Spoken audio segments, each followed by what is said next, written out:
Good morning, guys. It's almost 7 o'clock in the morning. I feel a lot better than I felt from last night. And I've been trying to get this out the way. But I made the video about my arrest and how they immediately took me from the scene of arrest directly to that West Valley Detention Center. So from me being arrested and me being booked into West Valley was less than an hour. I did not see any investigators. I never saw any detectives. The officer that arrested me transported me to West Valley and was also the booking officer as the paperwork, as he says on the police report.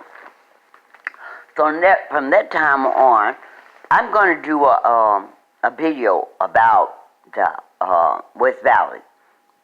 It is actually hell. But I don't want to get into that right now because I want to make this about my arrest and going to court and to the state hospital as short as possible. But I'm going to do a whole video about West Valley and what's there, and about Metropolitan State Hospital and their actions there. All right. So once I was at West Valley, I would ask, when am I going to court? And they would say, never. And then one morning, on the 22nd, they come and say, you're going to court this morning. Okay. They had held me past the time of the statutes of limitation. So the case should have been thrown out immediately because the time frame in which they would charge you a crime, and it says in California, they must charge you within 2 days or release you. Some places I've heard is 72 hours, but the judge said here when I talked to him on the 22nd, after 2 days, if they have a charge with a crime, they will release you. And I discussed it with the judge here, and he told me to talk to my public defender when I saw him. But the judge knows in his own right, I shouldn't have had to talk to a public defender. I was already held past that 72 hours. He should have thrown the case out. Now, I was arrested on the 19th. I went to court on the 22nd. This is amazing. I didn't pay attention to it then, but the only person in the court was the judge, his assistant, the court reporter, the bailiff, and the minutes updated by. But this was added later. So the only person who was in the court was the bailiff, the court reporter, his assistant, and the judge. There was the district attorney was notified, defendant, and me. It says here in the back of it that the district attorney was notified and the public defender was notified. Now I have a problem with that because the district attorney is the one who filed the case. So if the district attorney hadn't filed a case against me yet, they had to notify one. If the district attorney didn't file the case against me yet, why was I in court? So, look at that. They printed out 4,100 copies of these things. Whatever they need that mean. But bond was set at $50,000. But my thing, if there's no lawyers, nobody knows the law in the court but the judge, how do we have a court date? Okay. So, public defender notified. Now, on the 22nd, none of this stuff, see, and this is a false court order, because on the 22nd, none of this stuff, I hadn't signed this is the Pareto, whatever they say, for me to represent myself. I hadn't did that. Because nothing came up about me representing myself. Nothing came up about mental illness and mental hospital and the arrest warrant. Now, I'm already locked up. I was locked up on the 19. I was arrested on the 19th. And another piece of paper for a felony recalled. Now, these paperwork never showed up on the 22nd. But what happened on the 22nd, and this is kind of complicated, so try to hang in there with me. I was arrested on the 19th. I was taken to court on the 22nd. While I was in my cell on the 26th, someone slipped some paperwork under my door with another booking order that I had been booked on the 21st. You know what I'm saying? They had rebooked me, rearrested me. I'm already locked up. But the paperwork says a arrest warrant to rearrest me because, see, they know he had passed the time in order to charge me with a crime. So on the 26th, this paper sits under my door for a rearrest warrant and that. Now, this paperwork, when I went to court January 3rd to the I didn't know they had preliminary hearings. I always thought there was a preliminary hearing and then the trial. But defendant arraigned, defendant buys the rights, and abides the rights filed. Now, the thing is here, enters not guilty as to plea, assault with a deadly weapon, not firearm or force, GBI, likely. Now, GBI is great bodily harm, great bodily injury.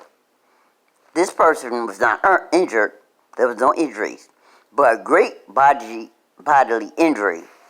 What did he mean? Likely. On the paperwork, on the police report, he says he was not injured. He was not taken to the hospital. Okay, so they said it now in the court on the 22nd. They told me the preliminary hearing would be on the 3rd. Here on this real new corrected minute order, the preliminary hearing, there's a pre-preliminary hearing and a preliminary hearing set for the 4th. That they never mentioned this on the but as I said, when I got to my cell on the 26th, the officer, I never saw what it was, slipped something under my door, and it was paperwork saying I was rearrested on the 21st. I had the same booking order and some other information. But when I went on the 3rd, to court on the 3rd of January, I go sitting there, but let me tell you this. This is part of the complaint that the district attorney was supposed to have written up. This is the back part. Now, they gave me the rearrest papers too. Now, why would you rearrest me? Because this paperwork was written up supposed to have been on the 21st, on the same day. Why would you rearrest me if you already know I'm arrested because there's my booking number? So why would you send out a warrant to arrest me if I'm already arrested? This amazes me. How does any district attorney, state's attorney, who's filing a complaint only use the initial? You understand me? H. Barnes. I've never seen anything like this. He could be Harrietta, or Henry, or Harold the Monster. You cannot file any legal paperwork using an initial. It has to be your full name. You understand what I'm saying? So this paperwork was not legal in the first place. So when I went to court for my preliminary hearing on the 3rd, and as you notice, I don't have the 3rd. The woman on the 3rd, when I got this paperwork, when I went to court on the 3rd, when they told me it was a pre-preliminary hearing, the judge there said that this paperwork, the complaint from the state's attorney, district attorney, and the real arrest warrant had been filed on the 22nd. I said, no, once. And I said, when I went to court on the 22nd, that paperwork was not available. She said, no, a judge signed it on the 21st, but it was not filed. Again, another major mistake. Even if a judge signed it on the 21st, if that paperwork was not filed, even if it was in the court on the 22nd, it's not legal. The paperwork has to be stamped and filed, and everybody has to get a copy of that paperwork. So, of course, the minute order from the 3rd is missing, January 3rd. Okay, so this is the corrected minute order. Another one corrected. So they just make them up as they go along. This is a judge who told me that the paperwork was signed by a judge, but it wasn't. Or maybe this was the one signing, but it wasn't filed. Again, court reporter, they had the district attorney, public defender, and me. Now, a Breda hearing requested by defendant. Yes, it was. Let me pause this and let me show you the paperwork. Court depends whether there was a doubt declared. She's not right here trying to see whether I'm mentally ill. Court declares its own doubt. What not? My attorney. Now this is supposed to be my public defender, and she's going along with this defense counsel as to whether I'm mentally ill, and the court declares its own doubt as the defendant's competent. You understand what I'm saying? But this is supposed to be my attorney, and she's going along with this doubt whether I'm competent. Okay, but hold on, I'll be right back. Okay, I am back. It took a long time because these things, what you can see them now, go through your paperwork and they hide things or take things. And I have been looking for a doctor's report that was done in February saying that I was competent to represent myself, and that has disappeared. Where was I? Well, as we see, H. Barnes is not, district attorney cannot legally file any paperwork as declarant and complainant with just first initial. H. Barnes could be inmate. But it says this is it here. Beretta waiver. Beretta waiver and arrest warrant felony case. Now this was given to me February 4th.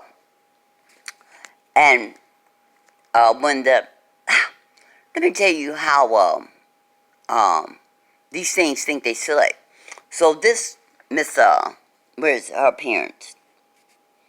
My attorney. This is her appearance on here. Well, wherever her name was. They assigned her to me. She never came down to meet me. Never talked to me. Not one time. Never said anything. So, I'm sitting there. I get there at about 8 o'clock in the morning in the courthouse, and they let us sit down in cells all day. And about 12 or 1 o'clock, they called us up for a case.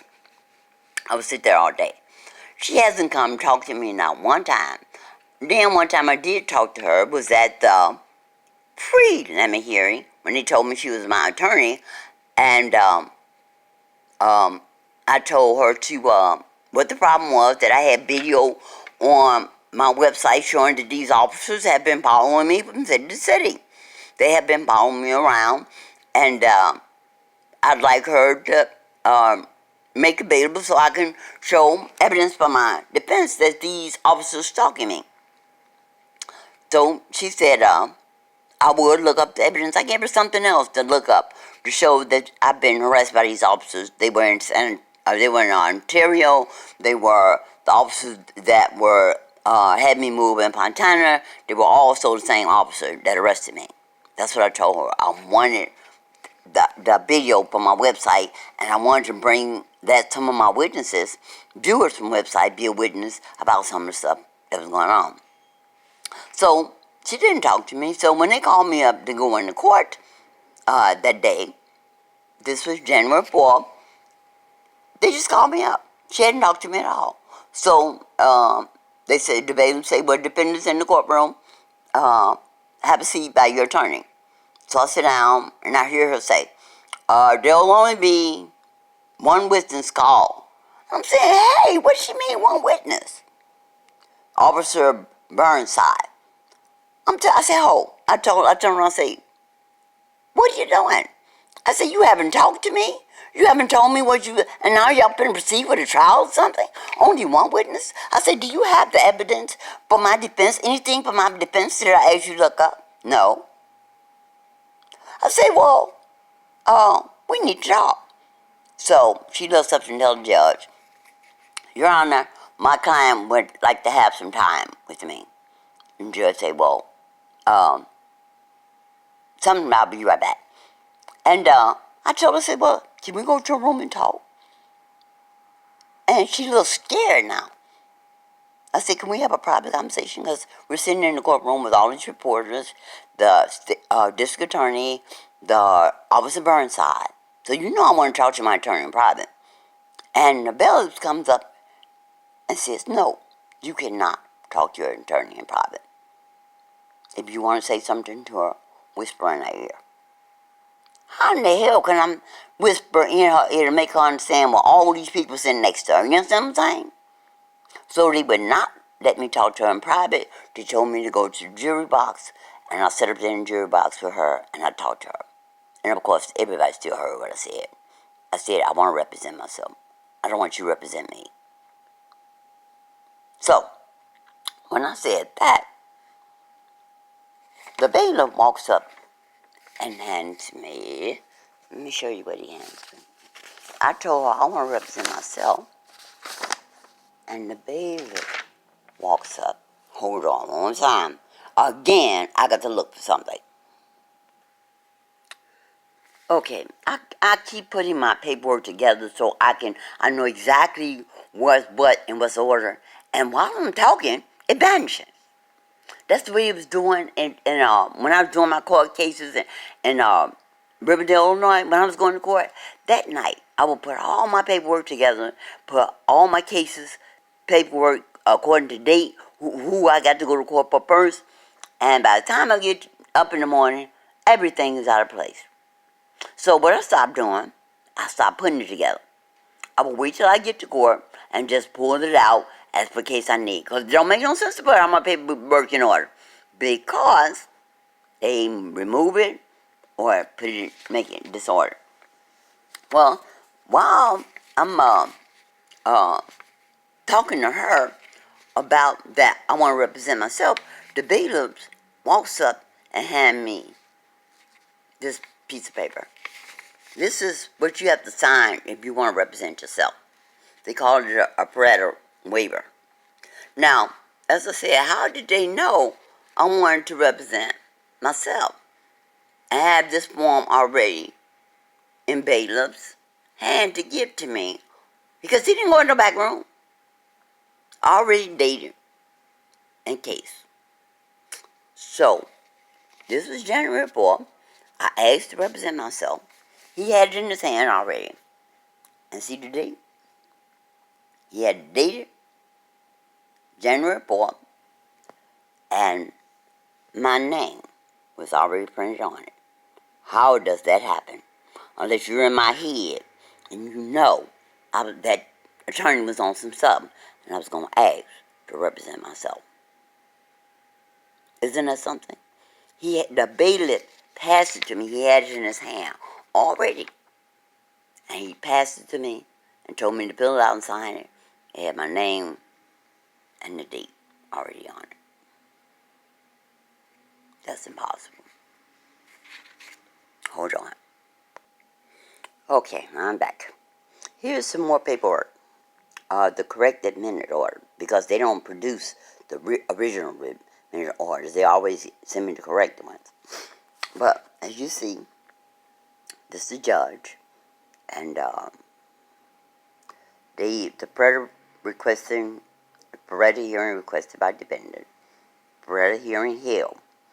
So the judge offers me all kind of reasons why I should not be representing myself. And I told her I still want to represent myself.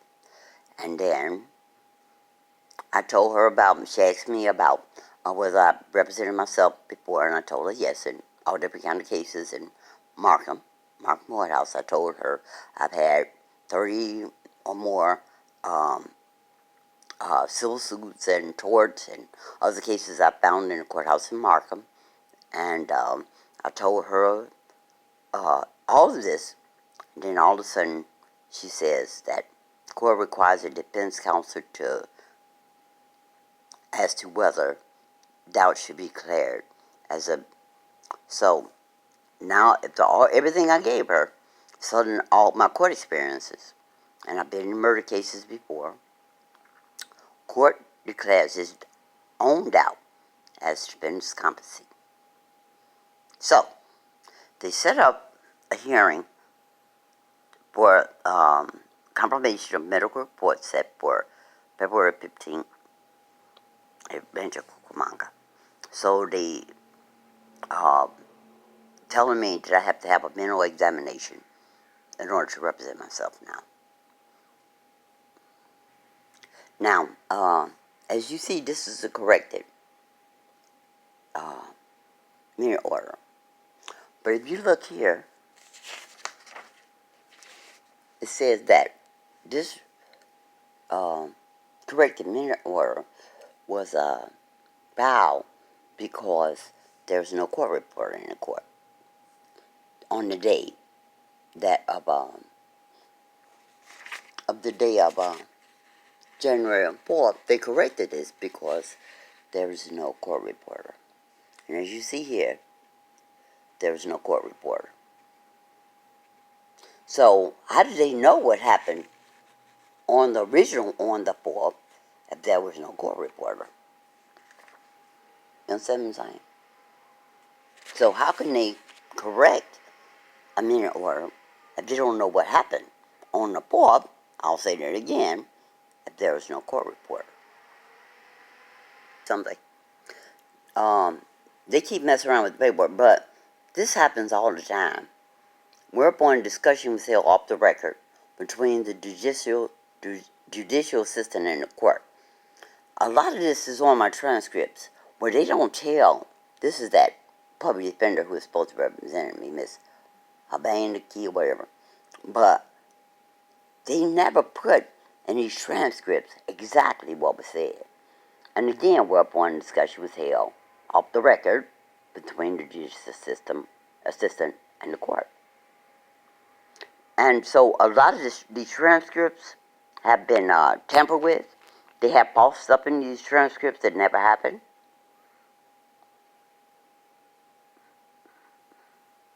So I asked her to speak to the judge, and she told me I could not speak with him. And then I said, okay, this was on the part, and she said good luck.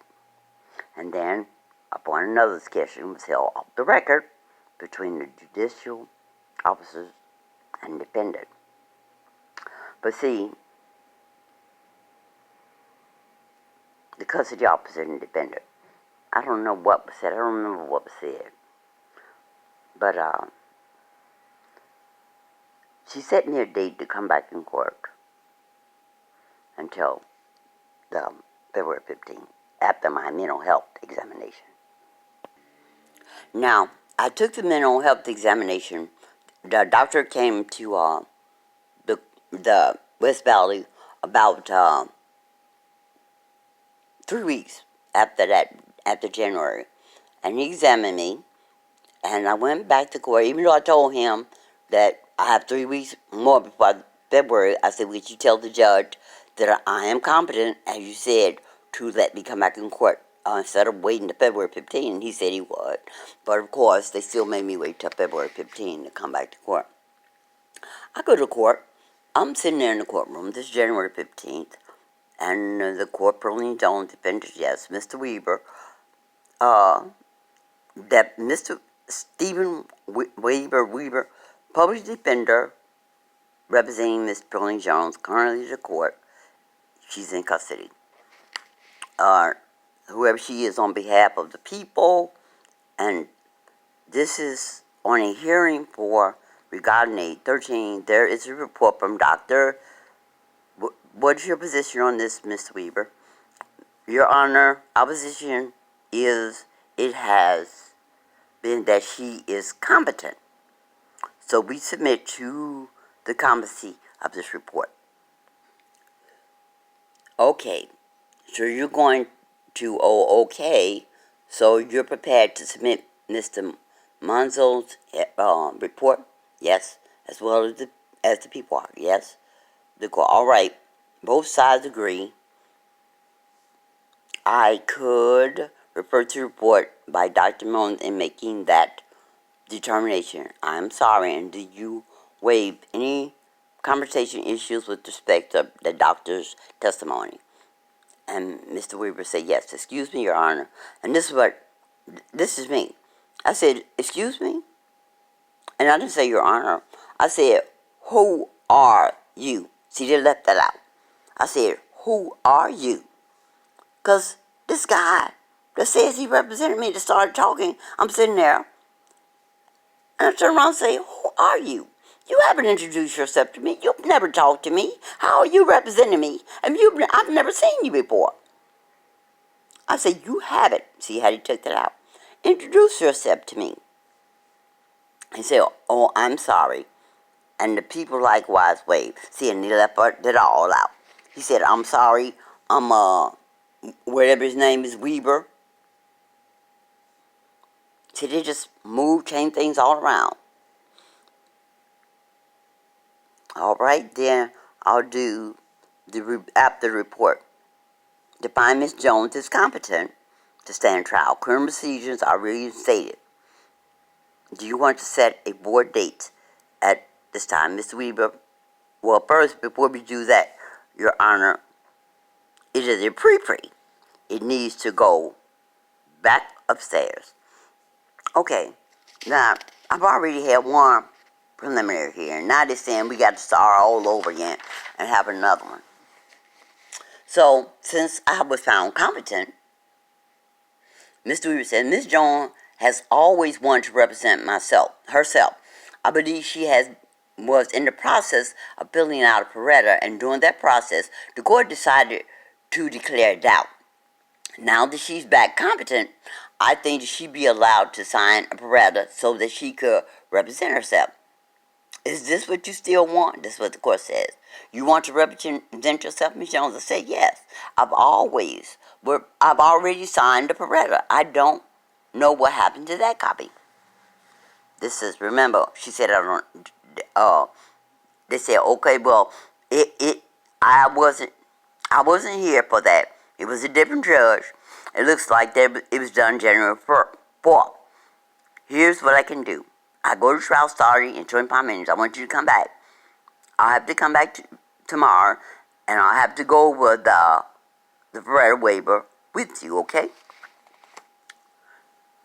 And I told her, say, you don't have a copy of the one I already signed? I don't. Well, it's not just the copy. I mean, we could use that form, but there's some discussion we need to have. Now, they said they didn't have the form at first. I'll have to fill out another one, and we're going to discuss it, and we'll have a Paretta hearing tomorrow.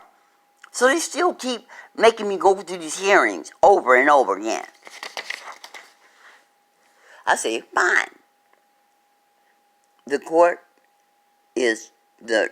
I'm not in trial tomorrow, so I'll have a little more time. So I'll have you come back in the morning, and and I guess she has a right to prelim within 10 days.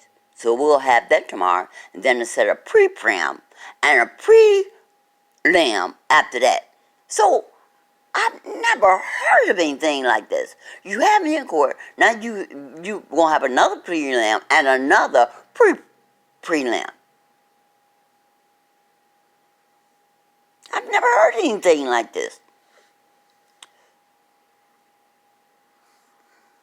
Okay, the court says, I said, defendant, I would like to put in a motion to have access to the law library. Because in the law library, if I have access, I can look up cases, and if I have a right to represent myself, they have to give me supplies. They have to give me access to get witnesses, and they don't want to do that. The court say, I would like a motion to have access to the law library, because they refused to give me access to the law library at West Valley. And they told me the only person that can give you access to the law library is a judge. It has to be okay from a judge. That is out of this world. That is crazy, out of this world. Anybody that want to look up their cases and defend themselves, even to help their attorneys, need to have access to the law libraries. You understand what I'm saying? For a judge to be able to deny you the right to use a law library, that's not going to be okay. Here's the situation. That's first. We need to decide whether you're going to be a per status or not. The library privileges there are different rules for per. I say, okay, then I would like to put in a motion for the transcript of January the 4th, when me and the judge went over all the questions and the Pareto report. The judge say, okay, well, it sounds like that the court what the court did is suspend the current proceedings on the date. So there is no Pareto ruling made. So we're kind of going back to square one. And I say the motion. So I'm respectfully denying the request for a transcript. The motion? Okay. I say, okay. See you back in the morning. Thank you. So the proceedings were suspended. So I go back the next day, February 16th. And who's my lawyer this time? This time, that same lawyer that I said that I did not want to represent me, she's back. She's my lawyer again. Even though I signed the Pareto waiver saying I didn't want her, now she's representing me again. District Attorney, who is it? James, the People versus Pearline Jones. Okay.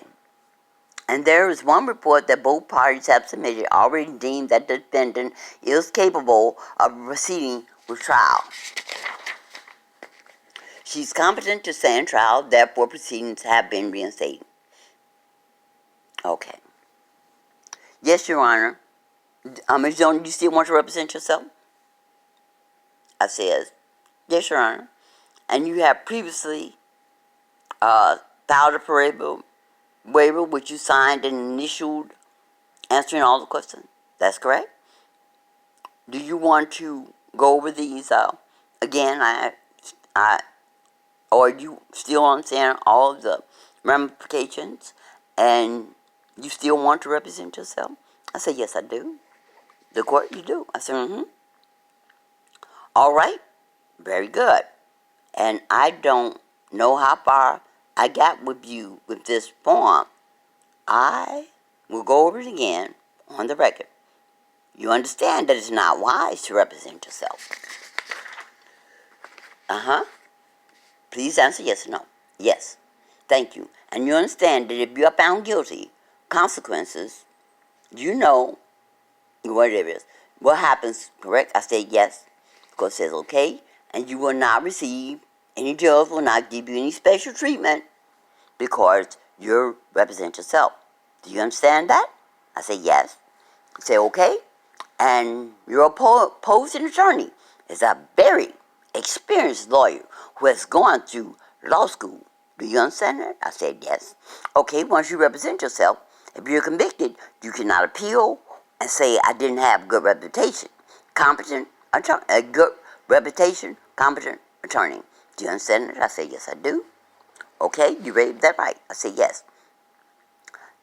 If any disruption occurs during the proceedings or any stage of your trial or your case, then the court can terminate your status and appoint an attorney, even if you don't want one. She said, do you understand it? In other words, you have to abide by all the rules and remain professional. Oh, could you go over that one more time, Your Honor? Sure.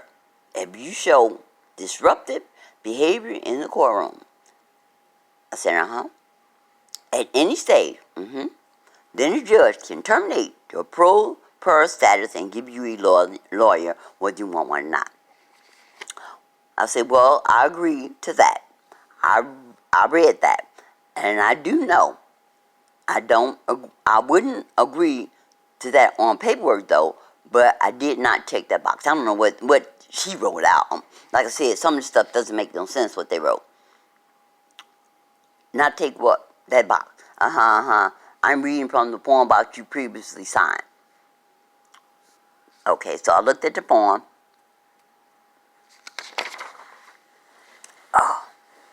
I got to relax on my arm.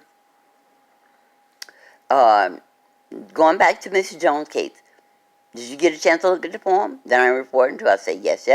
And do you understand that any disruptive behavior from your part during any proceedings could result in termination of your per status, and the court will appoint an attorney to represent you? She said, do you understand that? One thing I would like to be clear on is what are the definitions, the guidelines of disruptive. My tone of voice, somebody say her tone of voice is disruptive. Her tone of voice, she is badgering the witness. If she doesn't like the tone of my voice, would that be disruptive? Or if I'm talking about in a tone that they say will be argumentative, will I get a chance to rephrase the question and put it in a way that could not sound argumentative or sound like I am badgering or being disruptive? The court says, it all depends on the judge before whom you are appearing, ma'am. The judge will determine whether or not you're following the rules of professionalism because they will treat you like an attorney. I said, You will be exactly as the same standing as an attorney. I said, So all the rules, the ethical professional rules apply to you. So if you violate these rules, the court will deem that it's disruptive behavior. I cannot define it for you. It all depends on the judge that hears the case. Do you understand that? So I said, there's no standard definition of disruptive behavior no rules that anyone has to follow that can describe what is and what is not allowed in a courtroom.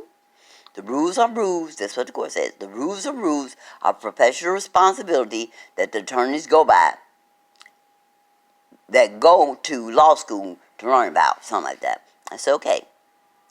The court, and pass the test. Beyond that, anything else as shouting or not following orders, not listening, these are general things, but I cannot give you a definition other than professional rules of conduct. I said, okay, I'm always professional in the courtroom at all times, so I have no problem with that. So you understand that any disruptive behavior can result in termination of your pro per status. That is my pro per status. That is what it says on the paperwork. Thank you. You understand? I say yes. You understand that again already you already have an attorney at no cost to you. Still trying to give me this attorney. So money is no issue. You understand that. I still want to represent myself. and you were born June 15, 1950, yes, and you going to elementary school, yes, college, some college, yes. Where did you go to college? And I told them I went to DuPage College in Wheaton, Illinois, and I went to Bryan Stratton College, downtown Chicago. That's where I took my computer accounting, A+ student, business law. I took auditing. I was trained to be assistant to a certified public accountant, CPA. And I took a lot of different courses, like I said, auditing, business taxes, lots and lots of stuff. A+ student. And what did you study? I took up the basics because I wanted to. Oh, I had taken philosophy up in what college is that? South Suburban. I didn't have a real major at the time when I went to Bryan Stratton. Well, I don't know what that was about. Merchandise Mart, downtown Chicago. I had the courses in business law. I've already had a lot of other cases.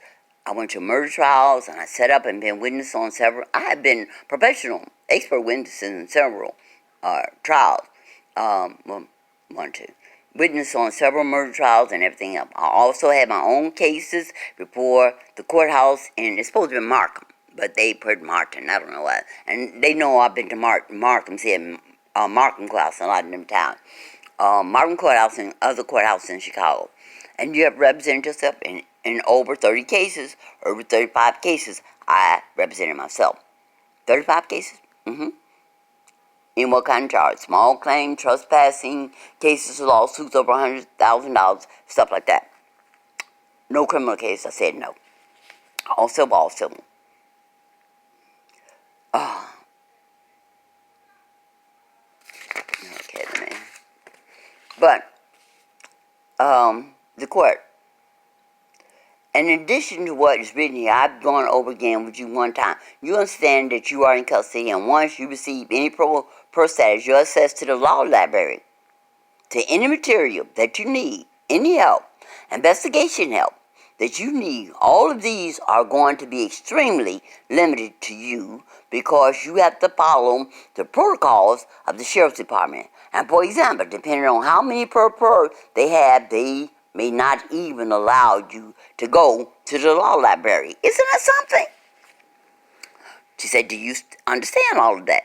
Well, Your Honor, since I go per I have the right to access supplies and such that will help me out. I need to have these services or be placed, and that was it says in the law books, in their own rule books.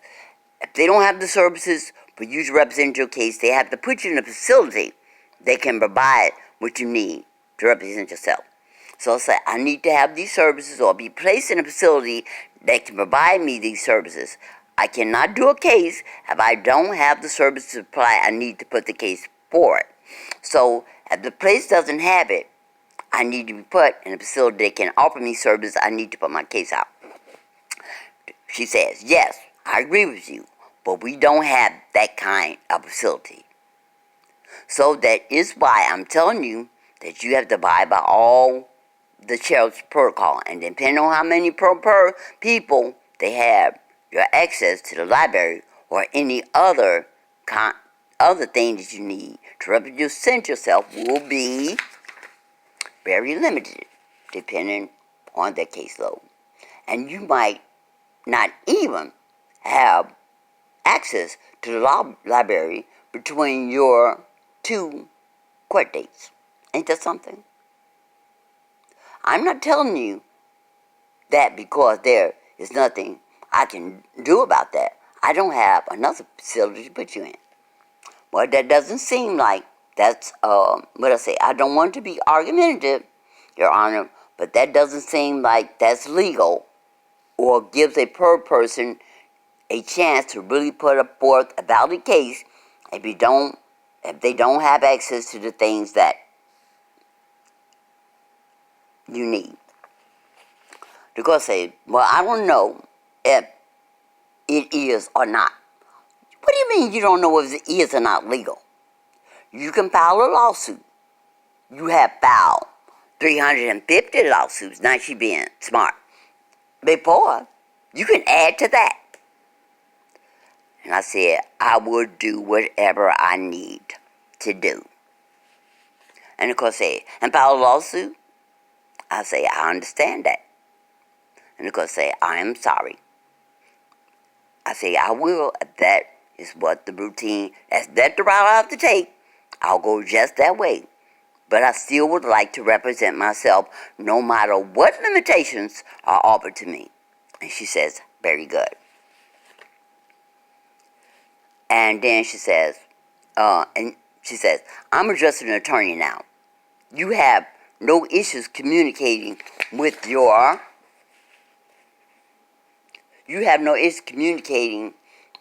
I believe she can assist you in preparing and representing her case. She's still trying to push this attorney. I am not asking for anybody's assistance. I don't want an attorney at all. I want to represent myself. I don't need anybody to assist me. Then of course says, ma'am, remember, this is an example of disruptive behavior. So you see, I can't win no matter what. And I'm just telling her what I want. And she's saying, already I'm being disruptive. So I knew, even then, they would try to throw it out on disruptive issues. Simply because I am addressing your attorney at the time to determine whether I should relieve her or not. And if you interrupt it, we call that disruptive behavior. I said, Do you believe she can assist you in representing the case for herself? No. This is what the court said. She's talking to the lawyer. She said, do you believe that she can assist you in representing the case for herself? And Ms. Whoever says, yes. Very well, thank you. What I will do is this, counsel. I have